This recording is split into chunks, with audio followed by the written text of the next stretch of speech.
After US President Donald Trump declared a day of liberation from what he called the unfair exploitation of America by its friends and partners, the global economy is now on the brink of unexpected upheaval and possibly a crisis, experts warn.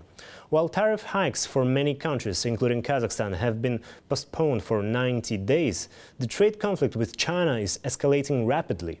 Beijing faces an unprecedented 145% tariffs, and negotiations with other countries are still ahead. World leaders are sounding the alarm, warning that the impact of Trump's trade war could be catastrophic. Global trade may slow dramatically, and the US itself faces the risk of recession. Even Elon Musk, one of Trump's closest allies, has spoken out against the tariffs. But so far there are no signs that US President intends to reverse course. More on this in our next report. My fellow Americans, this is Liberation Day. Waiting for a long time. These words mark the beginning of a historic global market crash, wiping out over $10 trillion from the world's leading stock exchanges, even by conservative estimates. President Donald Trump wasted no time in illustrating what he called fairness, unveiling large charts and tables during his announcement. His list of tariff-targeted countries included over 75 nations, with China, which Trump described as America's longtime trade adversary, topping the list.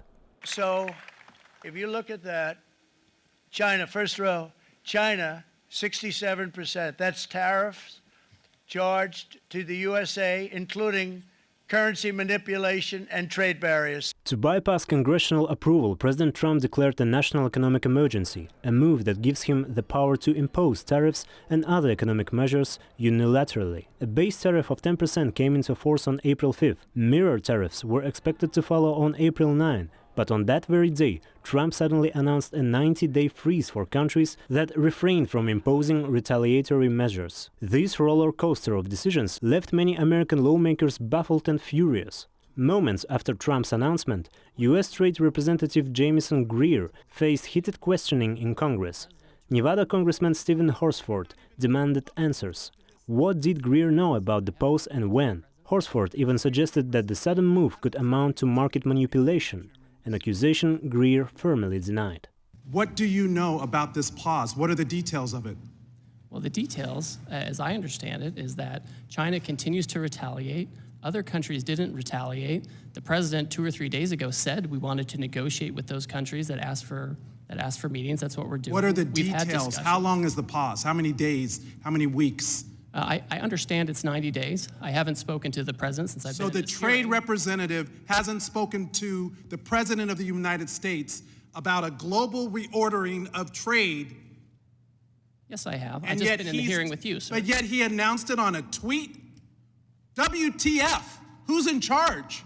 The president of the United States is in charge. Is this market manipulation? No. Why not?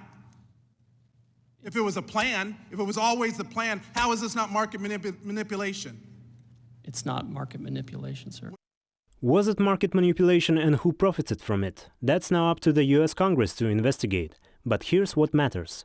Trump suddenly narrowed his focus. What began as a trade war with the world has now turned into a battle on a very familiar front. China, which supplies 14% of all US imports, from iPhones to children's toys, was hit with a staggering 145% tariff. What happens with China? We would love to be able to work a deal. They've really taken advantage of our country for a long period of time. They've ripped us off beyond anybody, nobody. How people stood for it, sitting in my position, is not even believable. And we're talking about many presidents, not just a couple. But they did, and all we're doing is putting it back in shape. We're resetting the table, and I'm sure that we'll be able to get along very well. There had been hope that Trump's tariffs, while disruptive, might remain a negotiating tool in broader trade talks. But China's response has made one thing clear. The world's second-largest economy is ready to retaliate, signaling the start of a full-scale trade war. Beijing has raised tariffs on US goods to 125% according to China's Ministry of Finance. And this may not be the end of its response. Chinese authorities have already launched antitrust investigations into Google and Nvidia, And experts suggest Beijing may also restrict Chinese firms from investing in the United States. I would like to once again emphasize that there are no winners in tariff or trade wars. The Chinese side doesn't want to be involved in a trade war, but we are not afraid of fighting one either. We will not sit and watch the legitimate rights and interests of the Chinese people deprived, or the international economic and trade rules as well as the multilateral trading system destroyed. If the US insists on tariff and trade wars, China will fight them to the end. Experts say President Trump launched this trade war with a dual purpose: to strengthen America's bargaining position and to shore up public finances. With US debt servicing costs on the rise, the White House is now betting on import tariffs as a source of revenue. But Trump isn't just demanding lower tariffs. He also wants partner countries to buy back the full value of the US trade deficit. That demand alone changes the very idea of dialogue and significantly raises the risk of recession. Adding fuel to the fire is the president's public rhetoric, which continues to escalate the tensions. I'm telling you, these countries are calling us up, kissing my ass. They are dying to make a deal. Please, please, sir, make a deal. I'll do anything. I'll do anything, sir. The United States and China together make up a major share of the global economy, around 43% this year, according to the International Monetary Fund. IMF analysts warn that if the trade war continues, it will likely slow economic growth in both countries or even push them into recession. And that would almost certainly spill over the rest of the world, dragging down global worth and hurting international investment. Daurin Asagulov, New Time.